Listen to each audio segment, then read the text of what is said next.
Hello everyone, my name is Cecilia. I'm here with my good friend Higor Cavalcante. Higor is from São Paulo. He is a teacher trainer, a teacher, and a book writer. Right, Higor? Trying, yeah. And Higor, can you tell us more about your teaching experience? Okay, well, I've been teaching for about 19 years now, since I was 8. And I've worked Yeah. as a teacher trainer. Most of the work that I do is in exams preparation, so I prepare teachers, especially for CAE, CPE, etc. But I work freelance today. I don't work for a school anymore, but I worked for schools for, well, many years. And Higor, you've also launched a book, right? Mm-hmm. English para Professor. It is in Portuguese. And the first one was launched when? In 2015. 2015, yeah. Wow, 2 years ago. And you were about to launch the second one, right? Yeah. English Professor is a very dear project to me.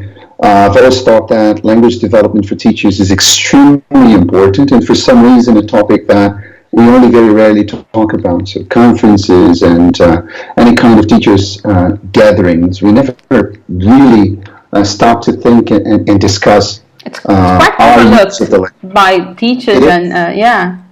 It is, unfortunately, yeah. So hence the books, and hence the reason why the books are in Portuguese, because I was told basically by the publisher that it would be very hard to sell a book in Brazil to teachers in general which was written in English. So that's why I had to write. There are lots of examples in English and everything, but the text, the theory is in Portuguese. Yeah. Right, and so is that your aim with the book? Yes, I mean, the most important aim, I think, most important objective is to get people thinking about it. Yeah? Think about how important it is to talk not only about how to teach listening, how to teach writing, but also to talk about our use of the language and how much English we know. Yeah? And I think this is extremely important. It's vital, really.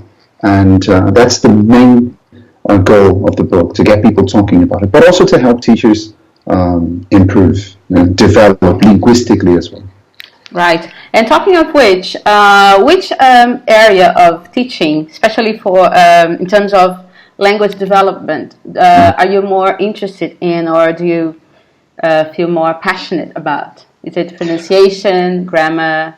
I think it's pronunciation, yeah. I think the very little that we do talk about when it comes to language development for teachers has to do with grammar and vocabulary. So pronunciation, again, is the area that we talk about the least. So I'm very interested in it and passionate about it. I have to study a lot about it still. I mean, I don't say I'm a specialist, but I absolutely love studying it, and it's my favorite area. And exams preparation too. I think having a certificate as a goal, for example, I don't know, the CPE, the CAE, is a very good way to motivate teachers to study more. You know? So you have this attainable goal at the end of the road, and that makes people study a little bit more, and it's easier to measure results as well, to measure movement. Yeah. Would you say pursuing a CPE or another exam would be very useful for both native teachers and non-native teachers alike, or just non-native? What's your take on that?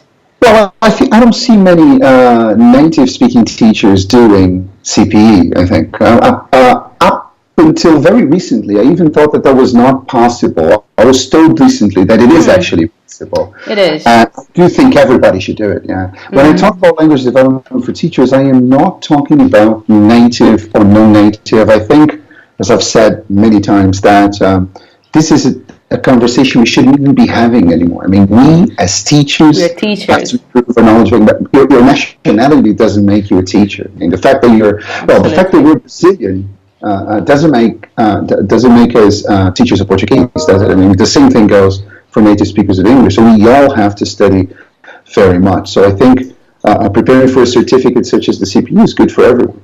Great.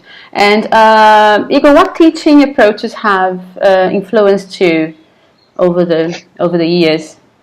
I think anyone who's been teaching English for a while has been very influenced by communicative language teaching and communicative methodologies in general. I think today we're thinking more of a post methods era, right, as people say, and that we use whatever we think is going to work, and we do whatever we think is going to help students achieve their results in their particular context. But I think communicative language teaching has been certainly the one that's influenced me and most of us the most. Right. And you've mentioned measurable tools, right? Measurable results. So, in your opinion, how can teachers measure successful teaching? Not so much language development, but successful teaching. Right.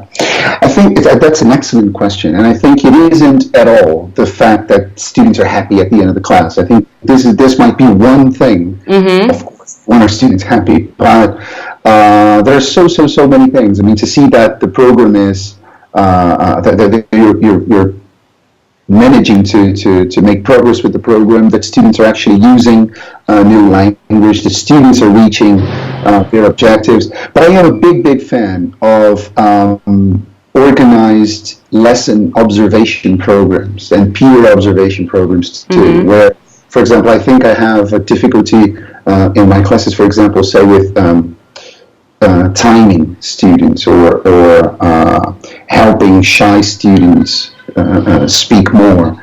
And then a colleague comes into my class, sees me teach, gives me some ideas.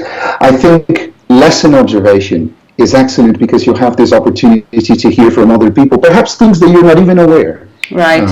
You're aware that you're doing or not doing in class. Do you think this is possible with freelance teachers as well?